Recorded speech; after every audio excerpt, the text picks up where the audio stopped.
please like dulu video ini, klik tombol like, dan yang paling penting, klik tombol subscribe bagi yang belum. Karena. Ada seseorang di Saudi datang kepada seorang syekh dan dia berkata, "Syekh, saya ini orang miskin." Orang ini mengatakan, "Saya orang miskin." Kata syekhnya, kebetulan memang dia orang susah. "Kau orang kaya." Dia bilang lagi, "Syekh, saya orang miskin." Kata syekhnya, "Kau orang kaya." Dia ulangi 3 kali, "Syekh, saya orang miskin, mau minta bantuan nih." Kata syekhnya, "Kau orang kaya." Dia bilang, "Demi Allah syekh, saya orang miskin." Kenapa kok syekhnya malah bantah dia gitu? Kata syekhnya, "Demi Allah kau orang kaya." Kaget dia, kok bisa syekh lebih tahu keadaan saya? Ini kejadian di Saudi ya. Kata dia, syekhnya bilang, "Kau orang kaya raya, mau saya buktikan?" Dia bilang, "Tentu saja, orang ini susah nih, lagi lapar mau makan." Kata syekh, dia orang kaya. Terus kata syekhnya, "Kau orang kaya, mau bukti?" Dia bilang, "Ya mau." "Baik, sekarang berapa jari tanganmu?" Kata orang itu, 10. "Mau nggak? 1 jarimu ini saya potong, saya bayar 1 juta real, 3 miliar. Gak mau syekh, kau punya 10 juta real. Matamu 1 saya cungkil, mau nggak? 1 juta real. Gak mau syekh, 2 juta real. Kupingmu 1 saya potong ya, 1 juta real saya kasih. Gak mau syekh, 2 juta real. Tangan 2, kaki, kemaluan, semua gak mau." Kata syekhnya, "Kau kaya raya, tinggal keluar sana cari makan dan minum saja. Cuma itu tugasmu hai manusia. Kenapa kok rewel sekali? Dimanja sekali sama Allah. Tinggal datang keluar cari makan dan dapat. Gak ada pun pekerjaan masih bisa, banyak hutan luas. Bisa nyari buah-buahan, bisa tanam cocok." Saya subhanallah lewat itu hari dari Jakarta ke Surabaya, saya lewat darat. Kebetulan biasanya orang lewat Pantura bawa mobil, saya lewat Bojonegoro waktu itu, lewat pedalaman masuk rumah-rumah. Saya ke rumah-rumah masyarakat subhanallah dari kayu, di depan rumahnya cocok tanam tomat sama cabai, sama sayur-sayur, hidup sama istri sama anaknya. Hidup tuh, gitu kan. Gak ada sesuatu yang rumit. Imam Ibnu Qayyim rahimahullah pernah lewat teman-teman sekalian di Semak Belukar ada lewat ular. Ular ini matanya buta. Jadi kelihatan kalau dari kelopak mata terbuka, matanya putih semua. Ini Ibnu Qayyim tahu ular ini buta nih. Maka Ibnu Qayyim bilang, "Saya mau lihat bagaimana Allah kasih rezeki ular ini." Ular ini jalan di Semak Belukar. Ibnu Qayyim dari sampingnya melihat, dari agak jauh. Pelan-pelan dia mau ikutin ular ini. Ular ini rupanya pas ada batang pohon besar, terdempet, merasa ada pohon, dia naik ke atas. Ular ini naik aja. Jalan, buta matanya, jalan. Sampai ke atas, dia bilang, Ibnu Qayyim bilang, "Saya angkat kepala saya, di atas ada dahan pohon. Di situ ada 1 burung kecil lagi bersihin sayapnya. Dan burung ini tidak tahu kalau ada ular. Ular tidak tahu kalau ada burung di situ. Tiba-tiba ular ini sudah mendekat, dia cium bau ini, langsung aja main serang dia. Dimakanlah burung itu." Kata Ibnu Qayyim, "Subhanallah, yang telah memberikan makan ular yang buta." Ini luar biasa gitu kan. Salah seorang ulama salaf yang lain juga pernah keluar dari kebun kurmanya, capek sekali dia, letih sekali, capek luar biasa. Dia keluar dari kebunnya, dia pergi di sungai dekat kebunnya, lalu dia bilang, "Ya Allah, berikanlah aku balasan yang setimpal." Capek sekali dia, mau hasil kebunnya panennya bagus. Lalu Allah perlihatkan kepada dia bagaimana Allah memberikan rezeki dan tidak usah khawatir dengan itu. Tugas kita cuman milih ikhtiar, milih makanan, ngunyah, titik, nggak lebih daripada itu. Milih kerjaan, bekerja, selebihnya sudah haknya Allah sudah, gitu kan? Tinggal masalah halal haramnya saja. Lewat di depan mata dia di sungai itu ada batang pohon, di atasnya ada burung bango matanya buta, kakinya patah. Di atas batang pohon yang sedang di atas air.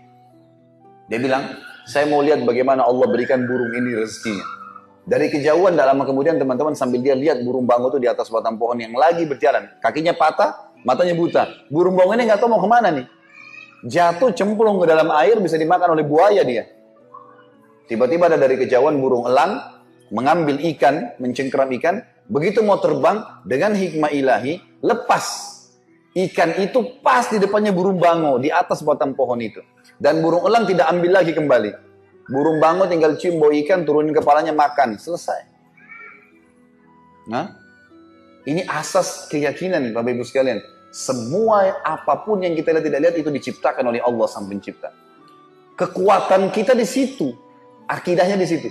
Tidak usah bergantung, tidak usah takut, tidak usah apa-apa kecuali kepada Allah. Qul inna salati wa nusuki wa mahyaya wa mamati. Ini maknanya lillahi rabbil alamin. Nanti terakhirnya hidupku, matiku, semua ini punyanya Allah. Ruh kita punya Allah. Jasad kita punya Allah. Semua punya Allah ini. Gak ada punya kita di sini. Gak ada andil kita. Anak kita lahir, keluar. Kita gak bisa milih laki-laki atau perempuan. Keluar ya sudah begitu. Ini anakmu ya. Kita lahir sebagai anak luar. Ini ibumu, ini ayahmu ya. Gak bisa milih. Bisa milih. Saya gak mau ibu ini. Gak bisa. Pasti sudah keluar ya ini semua. Kita nggak mau ikutin sistem, nggak bisa, nggak mau bernafas, mati.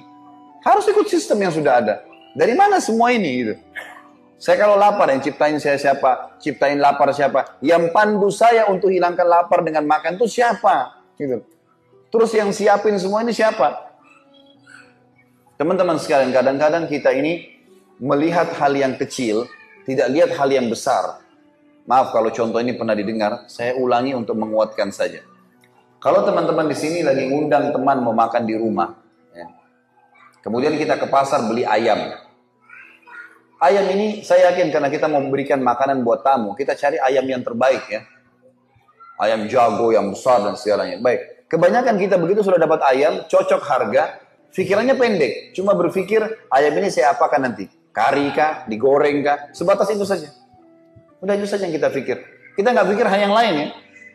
Padahal sebenarnya teman-teman di ayam itu ada fakta penciptaan Allah. Coba teman-teman kalau ada yang pelihara ayam di rumah, ya, sebentar pulang, ambil mistar. Ya, ini bahasa Indonesia kan mistar ya? Penggaris, ya. Ini soalnya saya dari Makassar biasanya bilang mistar dulu waktu kecil. Baiklah, kita pakai penggaris. Coba Bapak Ibu sekalian antara bulu dengan bulu, ya. Antara bulu ayam sama bulu ayam sebelahnya, itu bawa mistar, lihat sentimeternya, persis sama. Antara bulu dengan bulu, sama. Siapa yang nata itu?